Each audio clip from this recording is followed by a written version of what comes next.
Hey there, Trail Mafia. So today I was actually working on this thing, trying to get a little bit further ahead, and I started working on the shocks.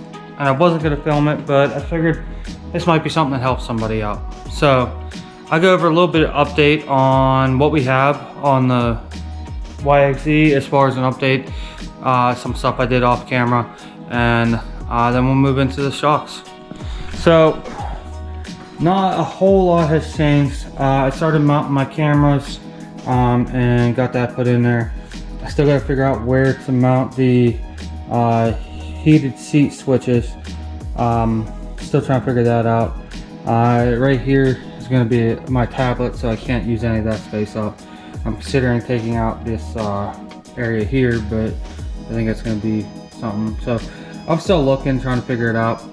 Other than that, I pulled the rear rack off it for now because I was actually working on getting the speakers mounted here. So I made mounts for the speakers so that they weren't roll bar mounts. These are actually made out of flat bar. I cut them out, bent them up, drilled the holes, and painted them up so they look nice, and mounted them speakers. They're pretty solid, they're not going anywhere, and they turned out pretty good. So as far as the rest of the interior, I got most of it put back together. Like I said, the camera system's mounted and stuff like that. I got my antenna mounted up there in the back. You can see the speakers now. Big difference on the speakers being mounted.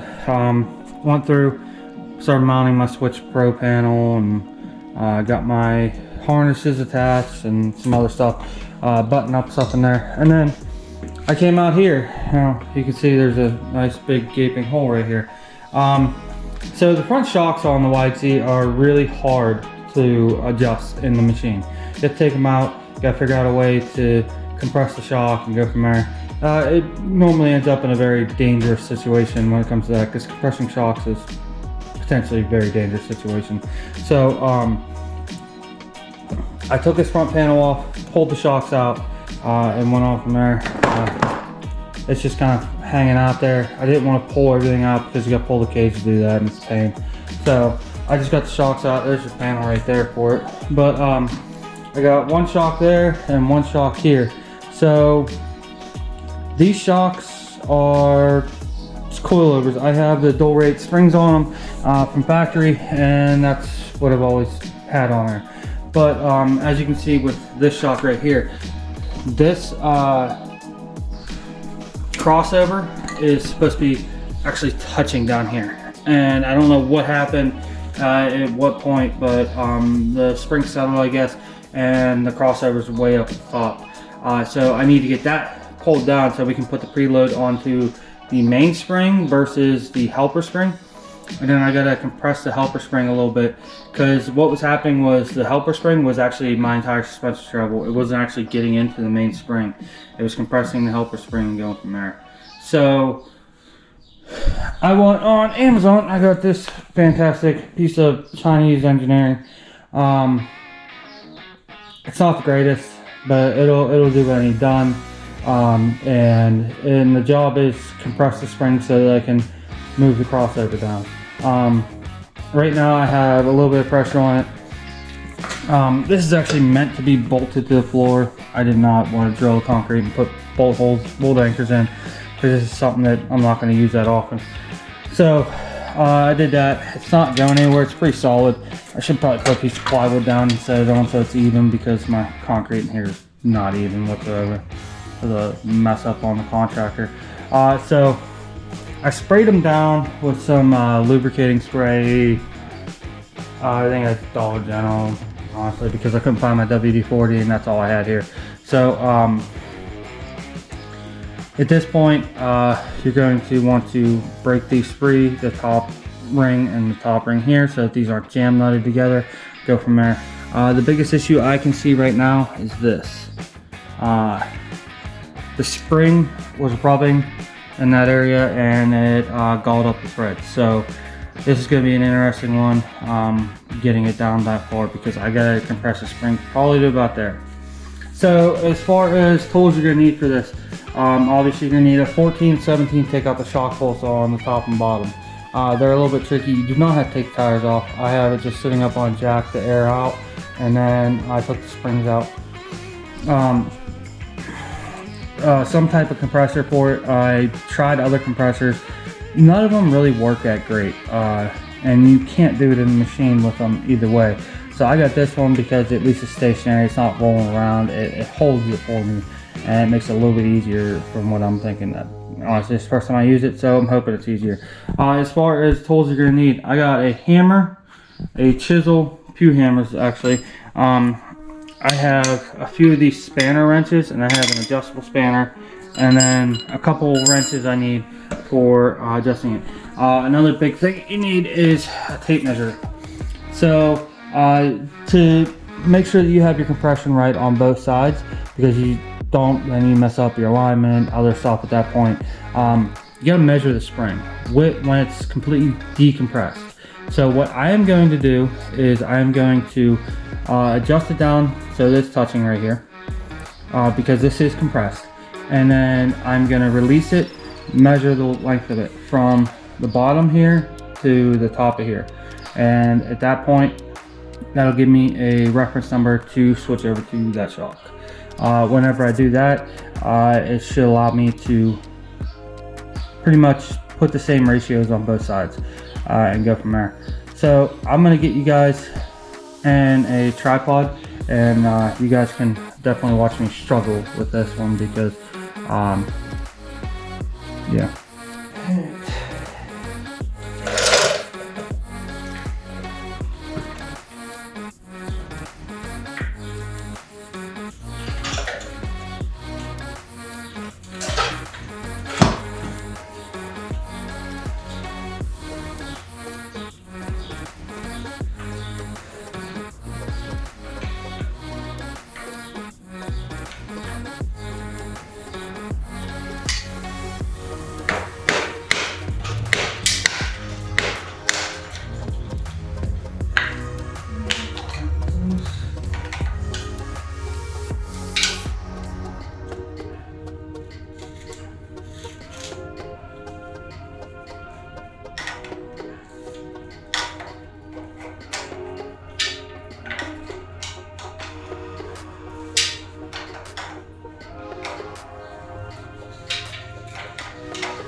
Alright, so while we're looking at this ring right here is the bottom of the crossover, and then I have the top rings here.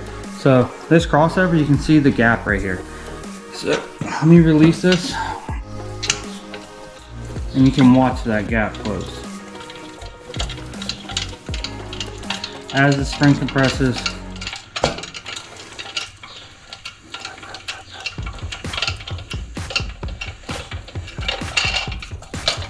yep, so that's it.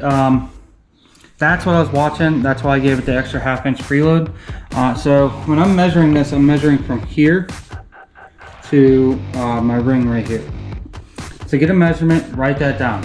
Make sure you write down your measurements, that way you don't lose them. And then from here to here is my measurements for the top. I'm gonna go from the bottom ring to the top here. You don't wanna go off the top ring because that can change, because you get gunk and stuff in there. You wanna go off the bottom of your ring to here. And pick out your measurement there, write it down as well. So the other thing you want to do is make sure your springs are clocked correctly. So let me show you right here. So my springs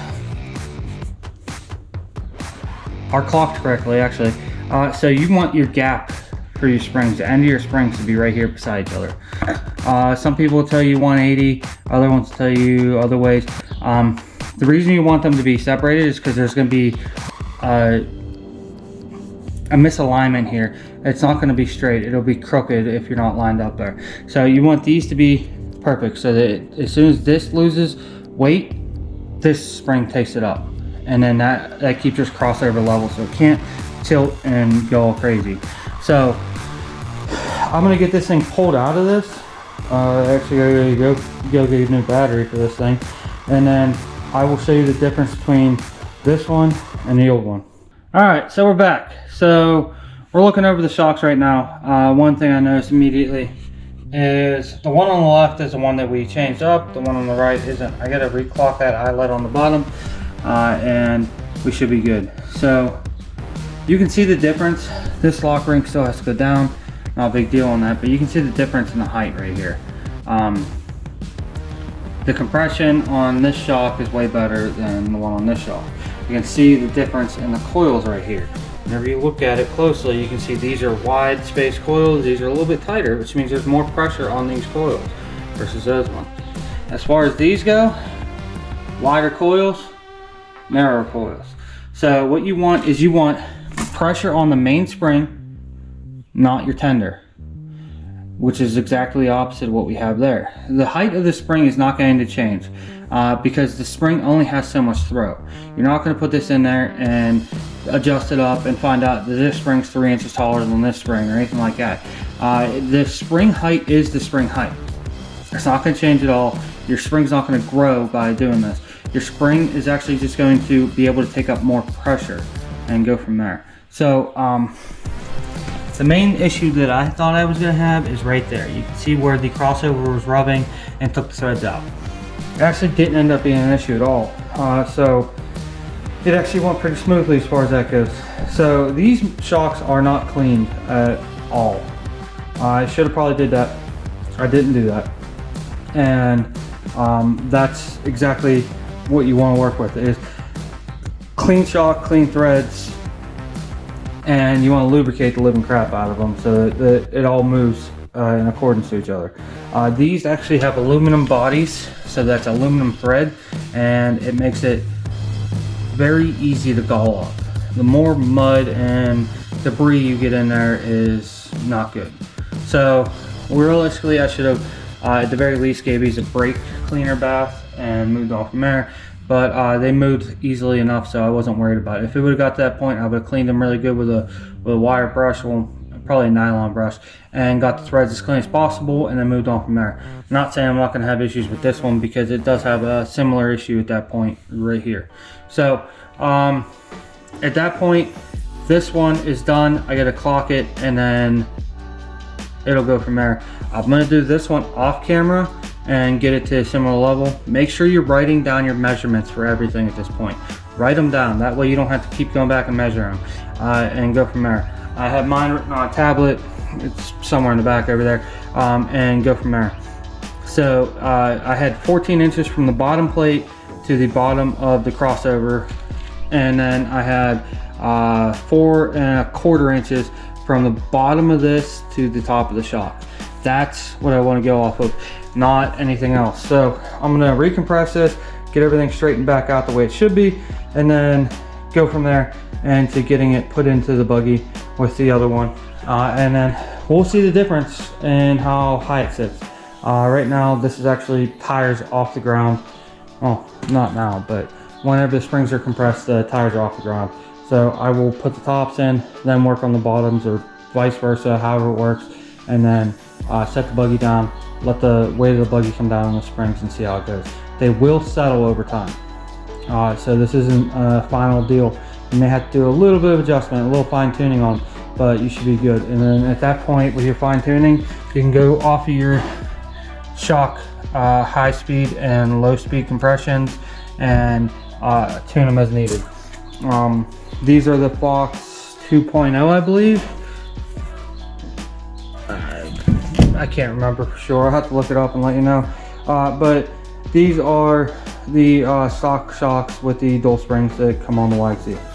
So let me get all this stuff situated, and I will come back to you whenever I am installing them in the buggy. All right, got them all installed. I just have the bolts in there loosely right now. Because I want to wait till the full suspension weight's on it. The suspension is on the ground right now. Tires are not off the ground. So let's do this. Yeah. And then make a change.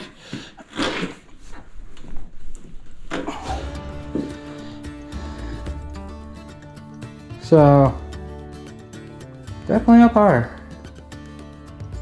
May have to back them off a little bit, but I gotta get weight in it, settle it, all that other stuff.